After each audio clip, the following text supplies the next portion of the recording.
تو یہ جو چیز ہے، تو نہال ہاشمی کے آنے سے پیپلز پارٹی اس لیے کمفرٹ پوزیشن میں ہے کہ اب گورنر ہاؤس کے اندر سے کوئی ایسی آوازیں نہیں آئیں گی نا. مسلم لیگ نون کا انٹرسٹ ہے ہی نہیں، تو لہذا ان کو ایم کیو ایم کا کسی حد تک تھا، تو ایم کیو ایم کو بے دخل کر دیا گیا گورنر ہاؤس سے، اور ایم کیو ایم اس کے خلاف مزاحمت نہیں کر رہی. اسی پس منظر میں زرداری صاحب نے، اور یہ بہت اہم ہے بات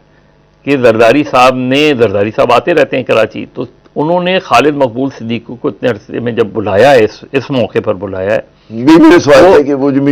تو انہوں نے خاص طور پہ محسن نقوی کو بھی بلایا. اب اس کانٹیکس میں اگر دیکھیں تو ایم کیو ایم کی کامران ٹسوری صاحب کا جانا، نہال ہاشمی کا آنا، خالد مقبول صدیقی کا ملنا، اس میں انٹیریئر منسٹر کا کیا کام ہے؟ عام طور پہ پیپلز پارٹی اور ایم کیو ایم کو ملانے میں جو رول پلے کرتے تھے وہ ڈاکٹر عاصم کرتے تھے. اب لگتا ہے کہ مرحوم جو انٹیریئر منسٹر تھے وہ رحمان ملک کیا کرتے تھے.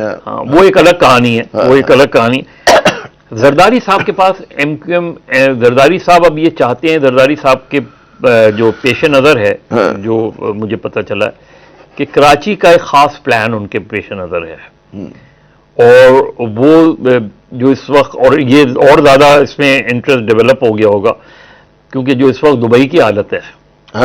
نا، تو ان کو یہ خیال ہے کہ کراچی میں شاید انویسٹمنٹ واپس آئے گی. انہوں نے جو ٹاسک دیا ہے، جو مجھے پتہ چلا ہے، ہو سکتا ہے غلط ہو، کہ فوری طور پہ کراچی کی بڑی سڑکیں بہتر کی جائیں، جو مین کراچی کی شاہراہیں ہیں ان کو بہتر کی جائے، کہ یہ ولنریبل ڈیولپمنٹ جیسے پنجاب میں نون لیگ نے کی ہے نا، یہ جو بسیں آ رہی ہیں وہ آ رہی ہیں اس میں، تو اس کو فوری طور پہ انہوں نے کیا جائے. اسی لیے جو پچھلے 3-4 سال سے بی آر ٹی کا پروجیکٹ یونیورسٹی روڈ میں، وہ بھی ایک عجیب چیز ہے کہ ایک سڑک جو بہت خوبصورت بن گئی تھی اس کو توڑ دیا گیا، اس کو توڑ کے کیا گیا. اس میں خیر وفاقی حکومت کا بھی وہ ہے اور ان کا بھی. تو اب اور اس میں وہ یہ چاہتے ہیں کہ اب کوئی پالیٹکس آف ریزسٹنس کراچی میں نہ ہو، اور اگر ایم کیو ایم چاہے تو ایم کیو ایم کو پروونشل گورنمنٹ میں نمائندگی دے دی جائے کچھ اس میں. تو ایم کیو ایم جو ہے نا، وہ ایک اس کو صرف وہ اس لیے نمائندگی دینا چاہ رہے ہیں، یا اس لیے ایم کیو ایم کو تھوڑا سا پیسیفائی کرنا چاہ رہے ہیں، کیونکہ اگلا الیکشن میں ان کا دیکھیں پی ٹی آئی کی اس وقت جو حالت ہے نا، ظاہر ہے اس وقت تک، ابھی تک جو آج کی سچویشن ہے اس میں